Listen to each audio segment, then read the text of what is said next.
Bismillahirrahmanirrahim. Assalamualaikum warahmatullahi wabarakatuh. Jumpa lagi dengan saya Kaswati Kamiru. Kali ini Ibu akan membahas tentang perlindungan dan penegakan hukum di Indonesia. Bagian ketiga, yaitu dinamika pelanggaran hukum. Nantinya, dalam dinamika pelanggaran hukum ini, Ibu akan jelaskan mengenai 3 hal. Yang pertama, berbagai kasus pelanggaran hukum. Yang kedua, macam-macam sanksi atas pelanggaran hukum. Yang ketiga, partisipasi dalam perlindungan dan penegakan hukum. Baiklah anak-anak, pertama yang akan Ibu jelaskan adalah berbagai kasus pelanggaran hukum. Kalian tentunya pernah mendengar peristiwa pembunuhan dan juga perampokan yang terjadi di suatu daerah. Kalian juga tentunya pernah melihat di televisi seorang pejabat negara ditangkap karena melakukan korupsi. Nah, semua itu adalah merupakan contoh dari pelanggaran hukum. Apa sebenarnya pelanggaran hukum itu? Dan mengapa terjadi pelanggaran hukum? Pelanggaran hukum disebut juga perbuatan melawan hukum, yaitu tindakan seseorang yang tidak sesuai atau bertentangan dengan aturan-aturan yang berlaku. Dengan kata lain, pelanggaran hukum merupakan pengingkaran terhadap kewajiban-kewajiban yang telah ditetapkan oleh peraturan atau hukum yang berlaku. Pelanggaran hukum merupakan bentuk ketidakpatuhan terhadap hukum. Ketidakpatuhan terhadap hukum dapat disebabkan oleh 2 hal, yaitu pertama, pelanggaran hukum oleh si pelanggar sudah dianggap sebagai kebiasaan. Kedua, hukum yang berlaku sudah tidak sesuai lagi dengan tuntutan kehidupan. Berikut ini akan Ibu berikan contoh perilaku yang bertentangan dengan aturan yang dilakukan di lingkungan keluarga, sekolah, masyarakat, bangsa, dan negara. Pertama, dalam lingkungan keluarga, di antaranya adalah mengabaikan perintah orang tua, mengganggu kakak atau adik yang sedang belajar, ibadah tidak tepat waktu, menonton tayangan yang tidak boleh ditonton oleh anak-anak, menonton TV sampai larut malam, bangun kesiangan. Yang kedua, contoh dalam lingkungan sekolah, di antaranya menyontek ketika ulangan, datang ke sekolah terlambat, bolos mengikuti pelajaran, tidak memperhatikan penjelasan guru, berpakaian tidak rapi dan tidak sesuai dengan yang ditentukan sekolah.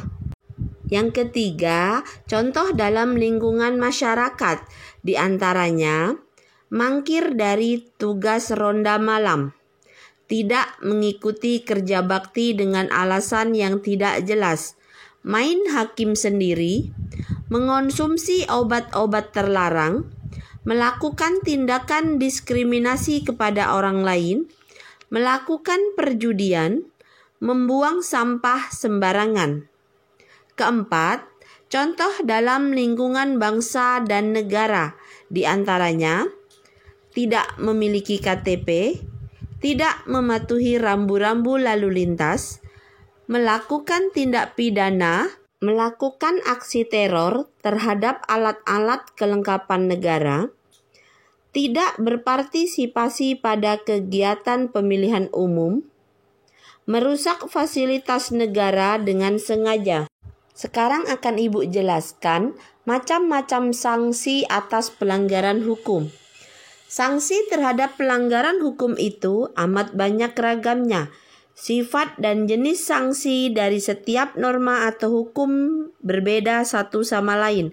Akan tetapi dari segi tujuannya sama, yaitu untuk mewujudkan ketertiban dalam masyarakat. Berikut ini adalah sanksi dari norma-norma yang berlaku di masyarakat. Pertama, norma agama, yaitu petunjuk hidup yang bersumber dari Tuhan yang disampaikan melalui utusan-utusannya, yaitu Rasul atau Nabi, yang berisi perintah, larangan, atau anjuran-anjuran. Sanksinya tidak langsung, karena akan diperoleh setelah meninggal dunia, yaitu mendapatkan pahala atau dosa. Yang kedua, yaitu norma kesusilaan. Pedoman pergaulan hidup yang bersumber dari hati nurani manusia tentang baik buruknya suatu perbuatan.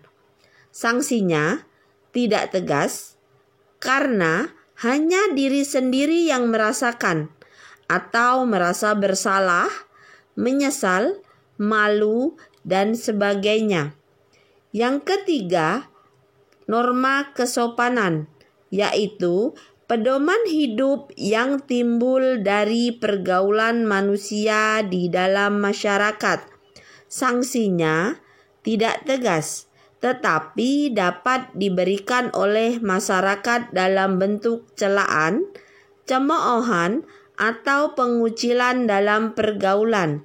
Keempat, norma hukum, yaitu pedoman hidup yang dibuat oleh badan yang berwenang yang bertujuan untuk mengatur manusia dalam kehidupan berbangsa dan bernegara, atau berisi perintah dan larangan. Sanksinya tegas dan nyata, serta mengikat dan memaksa bagi setiap orang tanpa kecuali. Sanksi norma hukum adalah tegas dan nyata. Hal tersebut mengandung pengertian sebagai berikut. Tegas berarti adanya aturan yang telah dibuat secara material, telah diatur dalam peraturan perundang-undangan. Nyata berarti adanya aturan yang secara material telah ditetapkan kadar hukuman berdasarkan perbuatan yang dilanggarnya. Yang ketiga, Ibu akan jelaskan partisipasi dalam perlindungan dan penegakan hukum. Kepatuhan hukum mengandung arti bahwa seseorang memiliki kesadaran untuk a. memahami dan menggunakan peraturan perundangan yang berlaku, b. mempertahankan tertib hukum yang ada, c. menegakkan kepastian hukum.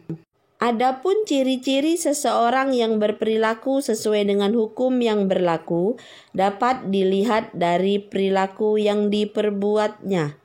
Pertama, disenangi oleh masyarakat pada umumnya. Kedua, tidak menimbulkan kerugian bagi diri sendiri dan orang lain. Ketiga, tidak menyinggung perasaan orang lain. Keempat, menciptakan keselarasan. 5. Mencerminkan sikap sadar hukum. 6.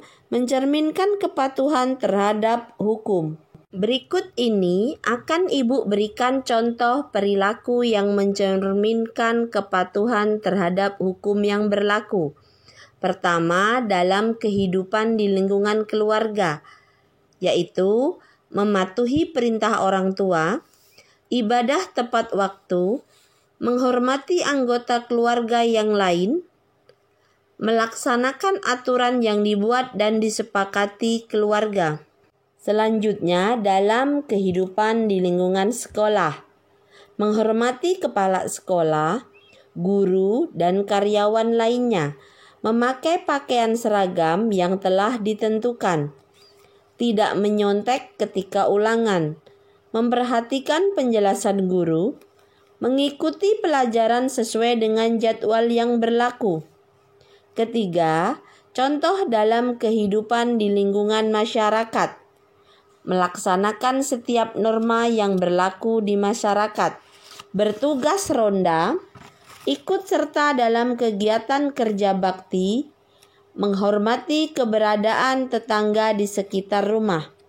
Tidak melakukan perbuatan yang menyebabkan kekacauan di masyarakat, membayar iuran warga. Selanjutnya, contoh dalam kehidupan di lingkungan bangsa dan negara. Bersikap tertib, ketika berlalu lintas di jalan raya, memiliki KTP, memiliki SIM, ikut serta dalam kegiatan pemilihan umum, membayar pajak, membayar retribusi parkir.